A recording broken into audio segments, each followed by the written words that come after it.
Bienvenue à tous dans cette vidéo où je vais vous montrer les améliorations que nous avons apportées à l'édition audio et des animatiques dans Storyboard Pro 24. La première chose que je veux vous montrer, c'est qu'il est maintenant possible de changer la durée de plusieurs panneaux et de conserver leur durée proportionnelle à ce qu'elle était auparavant. Si je sélectionne plusieurs panneaux ici, que j'appuie sur Shift et vais à la fin de la sélection, si j'étire ou réduis la durée, vous verrez que cela change la durée de tous les panneaux et garde la durée proportionnelle à ce qu'elle était avant. Cela rend donc très facile l'ajustement de la durée d'une scène tout en gardant le bon timing de l'ensemble. Faisons une lecture rapide ici. Oui, ce n'est pas si mal. Une autre amélioration que nous avons apportée est qu'il est maintenant possible de voir et de manipuler les clés d'opacité directement depuis la timeline. Si je lis ce panneau ici, vous pouvez voir que l'information sur le panneau clignote au fil du temps. Mais je veux changer le rythme de ce clignotement, alors je vais dans ma timeline sélectionner l'option clé d'opacité. Sélectionner le calque et maintenant, je pourrais voir les clés d'opacité pour ce calque. Je pourrais cliquer dessus dans la timeline, changer leur position ou les supprimer. Par exemple, je veux qu'ils clignotent pour disparaître un peu plus lentement et apparaître un peu plus rapidement comme ceci. Si je rejoue cela maintenant. C'est exactement ce que je voulais.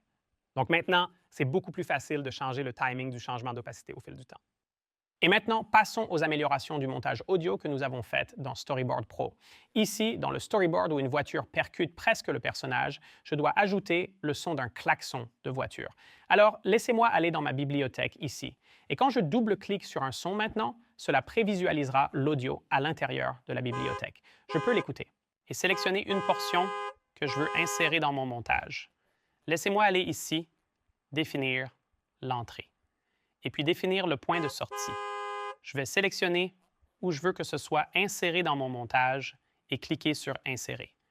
Et maintenant, cela a inséré l'audio dans mon montage. Bling bling! D'accord, maintenant, la dernière amélioration que je veux vous montrer est qu'il est désormais possible de modifier les effets audio au fil du temps. Laissez-moi aller un peu plus tôt dans mon montage, juste ici, où j'ai un personnage qui court.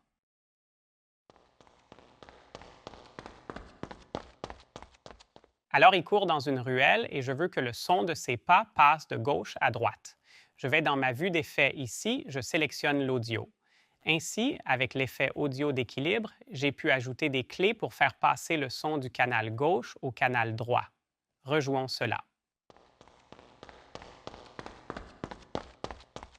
J'ai également ajouté un effet de réverbération au bruit de pas pour donner l'impression qu'il se déplace du fond de la ruelle vers l'avant.